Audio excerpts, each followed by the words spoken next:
రామచంద్రరావు గురించి ఏం చెప్తారు? ఇప్పుడు పార్టీని ముందుకు తీసుకెళ్లగలిగే సత్తా ఉన్న నాయకుడిలా కనిపిస్తున్నాడా? కొంత అసంతృప్తి, అరే ఇట్లాంటి నిర్ణయం తీసుకున్నారు ఏంది అని ఒక చర్చ అయితే కొంత స్టార్ట్ అయింది. మొదట్లో గట్లనే ఉంటది, ఆ తర్వాత అందరూ they have to fall in line with him. ఆయన కంటే యోగ్యుడు రామచంద్రరావు కంటే యోగ్యుడు ఎవరు? ఫలానా వాడు ఇస్తే బాగుండు అని మీరు ఎవరిని చెప్పగలరు? రామచంద్రరావును కాదని. అఖిల భారత విద్యార్థి పరిషత్ నుంచి మొదలైంది ఒక ఆయన జీవన ప్రయాణం అనేది.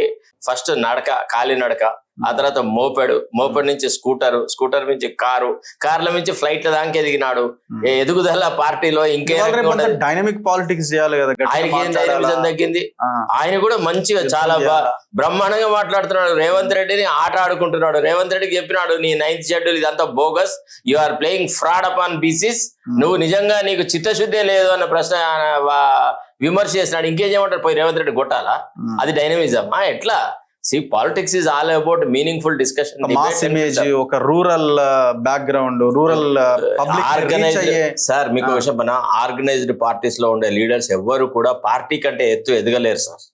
వాళ్ళు పార్టీ సింబల్ కోసమే ట్రై చేయాలా. కమలం గుర్తుకే ఓటు వేయమని అడగాల్సి వస్తుంది రామచంద్రరావు, హస్తం గుర్తుకే వేయమని చెప్పాల్సి వస్తుంది రేవంత్ రెడ్డి. అంతే తప్ప హస్తం గుర్తు కంటే ఆ హస్తాన్ని నా హస్తమే ఇది అని అనుకుంటే రేవంత్ రెడ్డి తప్పు, నా చేతిలోనే కమలం ఉంది అని అనుకుంటే రామచంద్రరావు తప్పు. విన్నారా? రాజకీయ నేషనల్ పార్టీస్లలో ఎట్లుంటుంది? You have to work for the interest of the party, you have to work for the overall growth of the party, you should look after the workers who are putting in hard work. ఆ పని చేయడంలో Ramachandra Rao is more equipped than most of the fellows. ఎందుకంటే అతనికి ABVP క్యాడర్ల నుంచి మొదలెడితే రాష్ట్ర నాయకత్వం వరకు అందరితో కలిసి పనిచేసినాడు. బండి సంజయ్తో కలిసి పనిచేసినాడు, కిషన్ రెడ్డితో కలిసి పనిచేసినాడు, అందరితో పనిచేసినాడు కదా. ఎవరు ఆయన పట్ల అమర్యాదగా ప్రవర్తించినారు? సరదా విధేయత అంటావా? ఇక నీకు మల్కాజిగిరి ఇవ్వము, ఈసారి నువ్వు కంటెస్ట్ చేయద్దు అంటే సపడే కూరుకున్నాడు. నాకు ఇవ్వకుంటే నేను ఇండిపెండెంట్ గా చేస్తా అని అనలే కదా. ఇప్పుడు రేపు పొద్దున ఎవరితో పొత్తు వెళ్ళాలి ఉండు అంటే ఆయన వహిస్తాడు అంతే. పార్టీ రాష్ట్ర నాయకత్వం సంథింగ్ లైక్ వాటర్ బాటిల్ అబ్బా. దీన్ని విస్కీలో కలిపితే విస్కీ అవ్వాలి, పాలల్లో కలిపితే పాలు కావాలి. అధినాయకత్వ నిర్ణయం. అందుకే వీళ్ళు ఏం చేస్తారు? ప్రతిదీ కూడా అధినాయకత్వ నిర్ణయానికి అనుకూలంగానే తీర్మానాలు చేసి పంపిస్తారు. అంటే ఒక చర్చ నడుస్తుంది, ఇటు కేసీఆర్ మీద గానీ రేవంత్ మీద గానీ యుద్ధం చేసే ఆలోచన ధోరణి లేకపోవడం వల్లనే, ఆ ఆలోచన లేకపోవడం వల్లనే ఏం చేస్తారు? రామచంద్రరావుని పెట్టిర్రు సార్. మీరు ఒక విషయం, కామ్ గోయింగ్ పర్సన్ ని పెట్టిర్రు. అంత వ్యక్తిగతంగా ఆయన మీద డిస్కషన్ లేదు కానీ అదంతా బోగస్. ఇంకో విషయం పన్నా, పార్టీ అధిష్టాన వర్గం కనుక మనం హోల్ హాక్ గా పోతాము, రేపటి ప్రభుత్వం మనమే ఏర్పరచాలి, నువ్వు you do what ever you want అంటే తెల్లారి మొదలైతే యుద్ధం. విన్నారా? అందరు ఫిరంగులు పట్టుకొని వస్తారు. బీఆర్ఎస్ అంటే బీఆర్ఎస్ మనం వస్తారు, కాంగ్రెస్ అంటే కాంగ్రెస్ మనం వస్తారు. ఇప్పుడు వాళ్ళకి రేపటి ఎన్నికల లోపల బీఆర్ఎస్ తో పొత్తు పెట్టుకోవాలా వద్దా, బీఆర్ఎస్ ను నామరూపాలు లేకుండా చేయాలా వద్దా అనే ఒక ఆలోచనలో ఉన్నారు. రేవంత్ రెడ్డికి ఏం కావాలా అంటే బీఆర్ఎస్ అనేది నామరూపాలు లేకుండా పోవాలా, కాంగ్రెస్ వర్సెస్ బీజేపీ కావాలన్నది రేవంత్ రెడ్డి వాదన.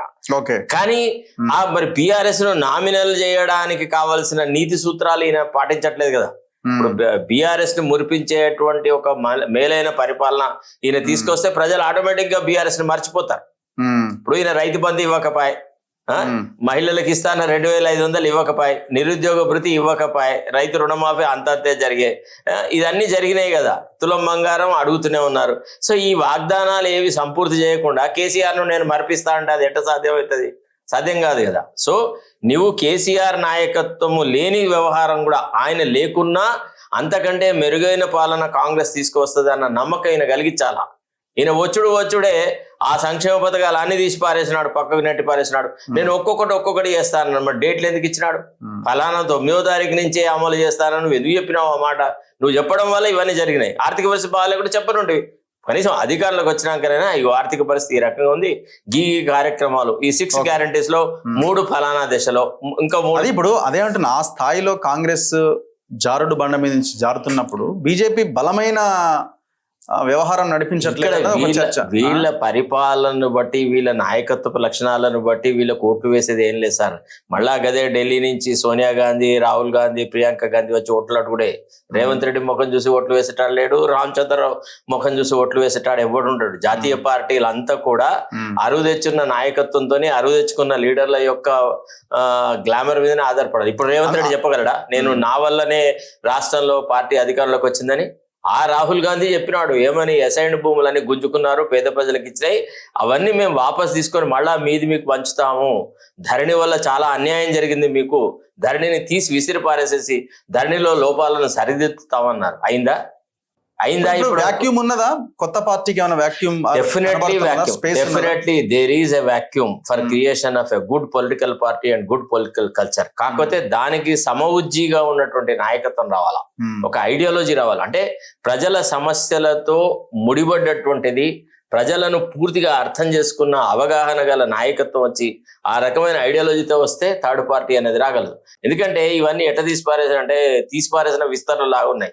ఇప్పుడు ఏ పార్టీ కూడా మా పని అయిపోయింది కాబట్టి మేము నిన్ను పట్టించుకోవాల్సిన అవసరం లేదు అనే ధోరణిలోనే కాంగ్రెస్ పార్టీ ఉంది. బీఆర్ఎస్ లో ఏముంది, మీరే మా కోట్లు వేసిండ్రా, ఏంది మీ తరఫున మేము కొట్లాడేది, చల్పో అన్నట్టుగా వాళ్ళు ఉన్నారు. బీజేపీ చూద్దాం మా పార్టీ ఎట్లా డిసైడ్ చేస్తే అట్లా, వీళ్ళిద్దరు వేస్ట్ కాళ్ళే అని చెప్పి మా థర్డ్ పార్టీగా మాకే అవకాశం ఇస్తారని ఇప్పుడు బీజేపీ ఏమనుకుంటుంది అంటే, ప్రజలు ఒకసారి బీఆర్ఎస్ ని చూసినారు, వాళ్ళ వైపు ఇష్టపడట్లేదు, మొన్ననే కదా వాళ్ళని ఓడగొట్టింది. తర్వాత కాంగ్రెస్ ని చూస్తున్నాం, దుర్మార్గంగా ఉంది, మాకు ఒక్క అవకాశం ఇవ్వండి అని అడుక్కుంటే అయిపోతుంది కదా అనే ఆలోచనలో బీజేపీ ఉంది. అంతే తప్ప ప్రజల మనస్సును గెలుచుకోవాలన్నటువంటి ఇతివృత్తంతో ఏ పార్టీ కూడా లేదు. అది ప్రాబ్లం.